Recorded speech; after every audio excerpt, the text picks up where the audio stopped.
Hey there guys, and how you all doing today? My name's Rob, aka Chrome Magic, and this is the commentary of every gun show, part 6, the PP90M1. So today, as I say, we're going to be talking about the PP90M1, and I'm using that during this class. I'm using kick as the proficiency, I'm using the suppressor as the attachment, I'm also using flash and frag grenades, and I'm using the support strike package.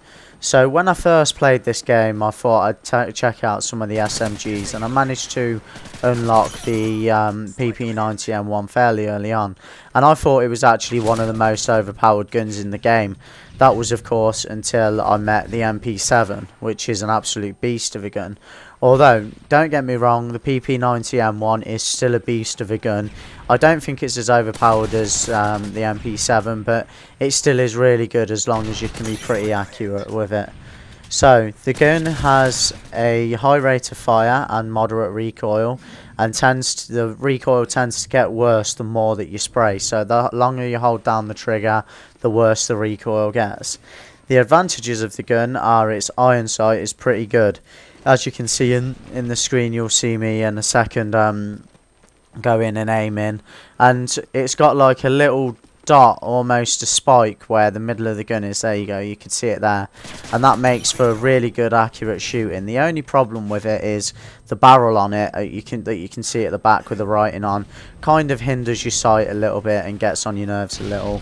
But yeah, it's a really good gun for in terms of its iron sight, so you don't need to use an optical attachment, and this opens the way for something such as a suppressor. And as I say, that's what I'm using, and the suppressor is a really good choice to use so that you keep yourself off the map. SMGs are usually rushing weapons anyway, so you want to stay as stealthy as possible and out of the way so that people don't see where you are. The hipfire is one of the best things about this gun though. If you might notice when I do hipfire once or twice, you literally could go around this map the whole time and just hipfire. It's that good, it really is that good, and steady aim complements the gun even more so, obviously, because it then makes your target range within the crosshairs even better. So definitely put steady aim on the gun because it'll help you 10 times over. The high rate of fire also means at close range you can be more accurate. Sorry, at close range you can take people out really quickly, or if you're accurate at middle range you can also take people out quickly. Make sure you get your shots on target, don't rush to shoot, and trust me, you'll have a whale of time with this gun. The disadvantages, however, of the gun are the recoil is quite bad, so if you're not the greatest of accurate players, then you are in a bit of trouble. It could hinder you a little bit, but hopefully most of you guys will be good enough and accurate enough not for this to affect you. But as I say, it is quite bad at times and can get out of control unless you have pretty decent accuracy. But the way to counteract that is burst with a weapon. That's the best thing you can do with a gun, because it is a weapon that takes people out in a smaller-ish amount of bullets, and even though the rate of fire is really high, even with 5 or 6 bullets, it's still not that hard to keep control of the gun. Then just let go of the trigger for a couple of seconds. You'll see me spray that guy down there with a steady aim. Always use steady aim if you get the chance, guys. Seriously, it will help you.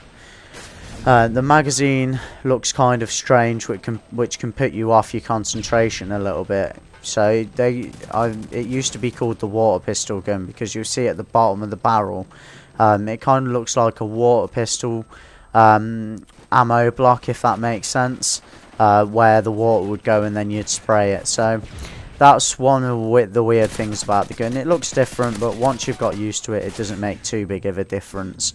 The only thing is the recoil, sorry, the reloading of the gun, sorry, isn't the best. It's one of the slower reload times of the SMGs, and that's one thing that you might need to consider. Maybe put sleight of hand on or something similar to that, or make sure that you don't have to reload too often. And finally, the clip size isn't the biggest. When you're spraying, you'll take 2 people out max, maybe 3, but you really are pushing it. You've got to be really good and accurate with this gun, because otherwise you'll just run out of bullets way too quickly. That's why maybe something like Scavenger would be worthwhile putting on. So my recommended setup for this gun is of course to use the PP90M1. I would use a silencer so that you can keep yourself off the radar and rush around with the gun. It's the way the gun was meant to be, so definitely use a silencer and use kick, because again that'll reduce the recoil when you're spraying and praying, and hopefully you'll be able to do a little bit better with that. Choose a pistol as your secondary. Reason why is they're quick to get out if you run out of ammo. With the whole reload thing being taking so long, switch to your pistol, take them out with a Desert Eagle or you know, any of the other guns really. They'll all work, so just make sure that you're using a pistol as your secondary. Also use Scavenger, so obviously you can fill up your ammo, and use quick draw and steady aim, and also use frag grenades, flash grenades, and I would suggest the specialist strike package, because once you get all of your specialist bonuses, the gun becomes an absolute beast when you've got things like range and kick and all of the proficiencies on it. So yeah, I hope you enjoyed the video, guys. If you would, then leave a rating. Cheers guys, and take care. In case you missed it, guys, there's also a link on screen now to take you to the previous episode about the MK14, and there's also a link to take you to the playlist. Cheers guys, and take care.